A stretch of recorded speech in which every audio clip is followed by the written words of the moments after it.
Hello and welcome to SML Primetime, the official commissioners podcast of the Sim Madden League. Let's get that 10-minute timer going and let's talk SML football. First off, season 79 is complete. The Mad Bomber is an SML champion. Obviously, that playoff run he had was magical. Some of those performances he had against Dan, obviously against Eddie. He had the number one seed. Beats me in the Super Bowl. The performance he had in that Super Bowl was great. Obviously on my side of things with the Lions, I feel like I didn't put my best foot forward. Usually when you play in the regular season, you have one game where you're just like, we got to burn the tape because it wasn't that good. And I had a couple games that season. And then I had another one in the Super Bowl, which is unfortunate. Obviously, I'm eager to hopefully have a rematch against Bomber at some point in a Super Bowl in some cycle. But for now, Bomber is the SML champion. And other than that, when I think about the season as a whole, the biggest surprise, I would say, was probably the upset in the playoffs, MMX over Stavo. I think that showed that Stavo is still beatable and he isn't quite at the form he was last cycle. I had been predicting a Mad Bomber Simbardi for 2 straight seasons, so that doesn't surprise me too much. He's got a great team. He had been playing good enough. He just had to get out of his own head. If he can continue that, then I think he can have a run here in that AFC.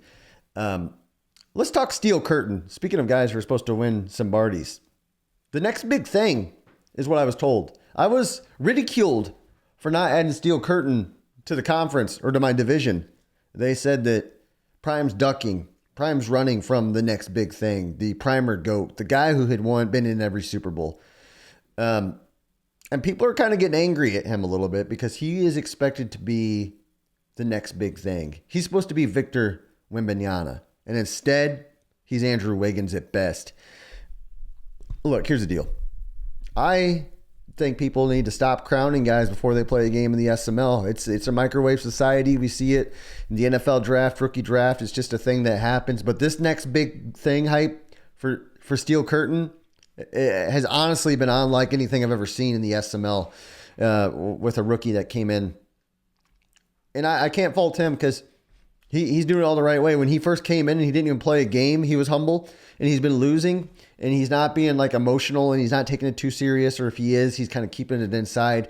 Steel Curtain needs a win though, like a signature win. He plays QP coming up, but even that game, even that game doesn't show that he's the next big thing. Like he's going to have multiple big wins.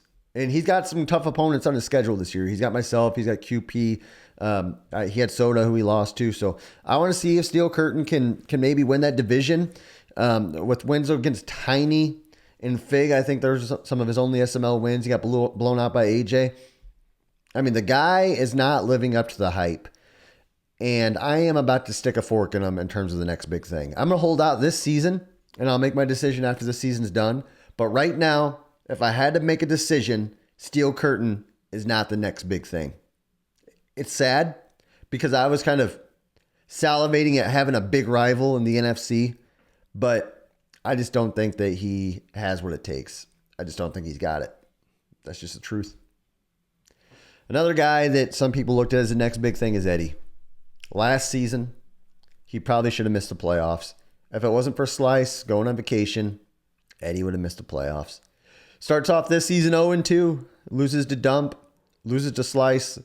He's kind of in a spot where it could be a playoff miss after losing a Bomber, missing a field goal. Just mentally, he seems defeated right now. But I'll say this SML. I'll say this AFC because nobody's going to like this, but I'm going to do it. Me and Eddie are forming an alliance, and I'm going to coach up Eddie. And nobody has said anything bad about Eddie in terms of his gameplay or style in the last season. Everybody in the AFC was happy with Eddie making the playoffs. They kind of wanted to play Eddie. Well. Here's what I have to say to that. When you play Eddie now, AFC, I don't want to hear it. You guys just better boot up and play because Eddie is going to win, and he is going to win a lot. Eddie is going to make the playoffs because the new alliance of Prime and Eddie is here. PE is what I'm calling it. That's right, baby. That's right. Prime and Eddie. Speaking of Eddie in the AFC, who is the top dog? Is it Bomber? who just won a Super Bowl, right? He's the defending champ. Is it Dan, who's been to 2 Super Bowls?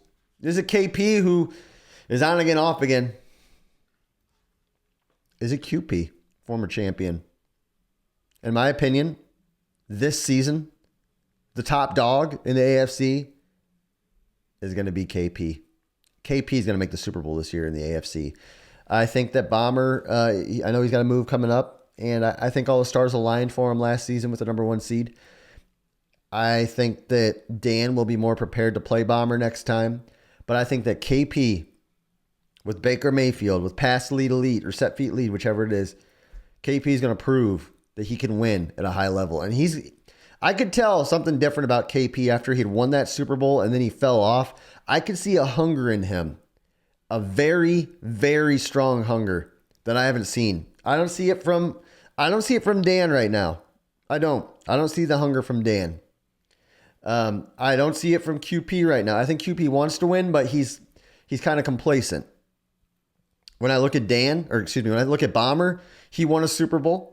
Is Bomber the kind of guy to try to get multiple Lombardies in a cycle? He's never done it before. I think he's going to be satisfied for at least a season, and he's going to be riding that high, and then he's going to try to get back to work after this move. So for me, that top dog in the AFC is kind of open, and I think that it's going to be KP's to lose. The other thing I've been seeing is the Lions. Dan put it in chat. If the Lions go unbeaten, he's going to retire. This Lions team is vulnerable. This is a season to strike. That's what Dan has been saying and preaching all offseason and into this season. I'll say this. Last season, I wasn't my sharpest because I took off after the 20-0 season. This season, I will be back. I'm not saying I'm going to go 20-0, but I will make a Super Bowl and I will win a Super Bowl. The amount of dedication and emotion and focus, sharp, laser focus, intentionality I'm going to put into every game and every snap is going to be unlike anything I've ever done before. Primetime 000 will be back, and I will prove to you guys and to the NFC that you're not close. You're still not close. You're not on my level, and I'll prove that. I was embarrassed in the Super Bowl, I think mostly at the fault of my own. Bomber played a good game still. He took advantage of his opportunities. But I will prove. And when I make that Super Bowl, I will not make the same mistake twice. I'm going to be aggressive, and I'm going to push the ball down the field, and we're not going to play soft. We're going to go for it, man. Off topic, though. Enough about me. In the AFC and NFC, all that. Position groups. I was looking at Neon as I was trying to make a bunch of trades because my cap was screwed up. And I seen... Obviously, quarterbacks, right? Supply and demand. You go into free agency and there's like 95 overall quarterbacks there. So quarterback is an oversaturated market.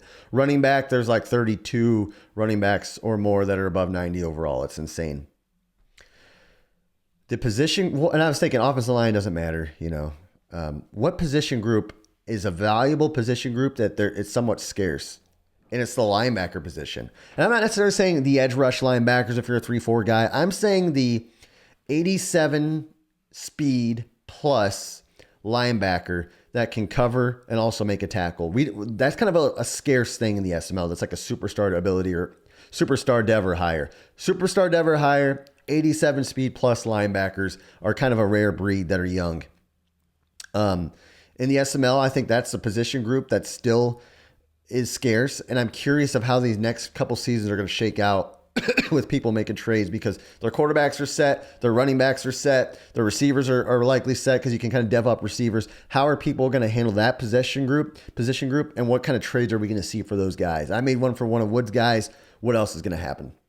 We got about 50 seconds left here, so I obviously have to kind of blow through some of these topics. But last topic of the day, the SML commissioner time. This is a commissioner's podcast. So I'll say this, guys.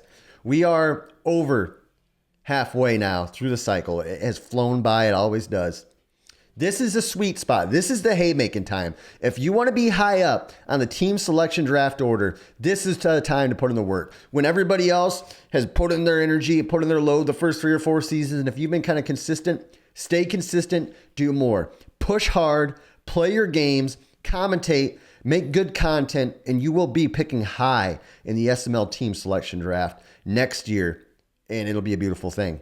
SML, we are under 10 seconds to go on SML Primetime. Thank you so much for watching. Let me know on Discord kind of what you thought about this episode. I hope you have a great day. Go Lions.